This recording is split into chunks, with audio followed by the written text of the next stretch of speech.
மிக முக்கியமான ஒரு தளபதி இஸ்ரேலை பொறுத்தவரையில் மிக மிக முக்கியமான தளபதியாக இருக்கக்கூடிய இஸ்ரேலிய விமானப்படை தளபதியை முழுமையாக முடித்து விட்டோம் என்கின்ற கருத்தை ஈரான் தரப்பு கூறியிருக்கின்றது.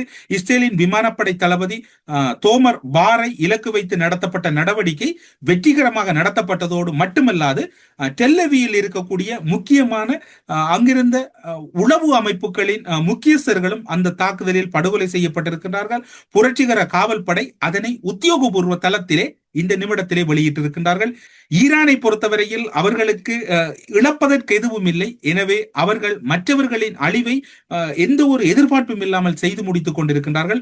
அந்த வகையில் பார்க்கின்ற போது இப்போது இருக்கக்கூடிய சூழ்நிலையில் விமானப்படை தளபதி தோமல் பாரை இலக்கு வைத்து நடத்தப்பட்ட நடவடிக்கை அவர்களை பொறுத்தவரையில் இஸ்ரேலை பொறுத்தவரையில் அவர் ஒரு மிகவும் நுட்பமான மதிநுட்பம் நிறைந்த ஒரு விமானியாகவே பார்க்கப்படுகிறார். இஸ்ரேலை பொறுத்தவரையில் மிகவும் ஒரு பெரும் சொத்தாகவே தோமர் பார் அவர்கள் இருந்திருப்பதாக சர்வதேச ஊடகங்கள் செய்தி வெளியிட்டிருக்கின்றன.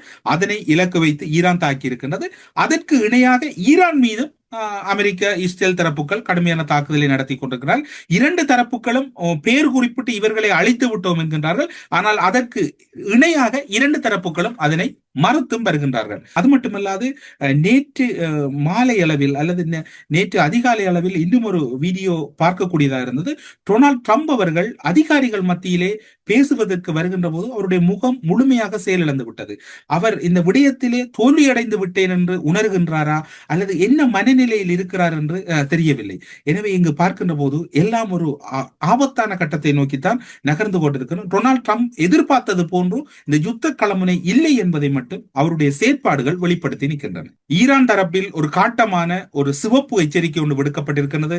அமெரிக்க தளங்கள் எமது நியாயமான இலக்குகளை கோட்டல்களில் தஞ்சம் புகுந்தாலும் தப்ப முடியாது.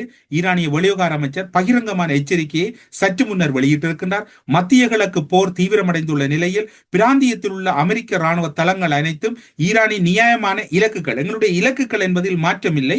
ஈரானின் வெளிவிவகார அமைச்சர் அப்பாஸ் அராக்சி அவர்கள் வெளிப்படுத்தி இருக்கின்றார். அவருடைய உத்தியோகபூர்வ செய்தியாக அவர் இதனை வெளியிட்டிருக்கின்றார். அவர் திங்கட்கிழமை ஒரு செய்தி வெளியிட்டிருந்தாலும் அதன் பின்னர் இன்றைய தினமும் கூட அவர் கூறியிருக்கின்றார், இலக்குகள் தவறாது, இலக்குகளில் இருந்து யாரும் ஒழித்துக் கொள்ள முற்பட்டால் அதனையும் நாங்கள் தாக்கியளிப்போம். அமெரிக்க படையினருடனான நேரடி மோதல் ஈரானிய அதியுச்ச தலைவர் அயத்துல்லா அல் கமேனியின் பாரதூரத்தை அமெரிக்காவும் இஸ்ரேலும் இன்னும் முழுமையாக உணரவில்லை என குறிப்பிட்ட அராக்சி, ஈரானின் முரண்பாட்டு அண்டை நாடுகளுடன் இல்லை என்றும் அந்நாடுகளில் நிலை கொண்டுள்ள அமெரிக்க படைகளுடனே என்றும் அவர் கூறியிருக்கின்றார்.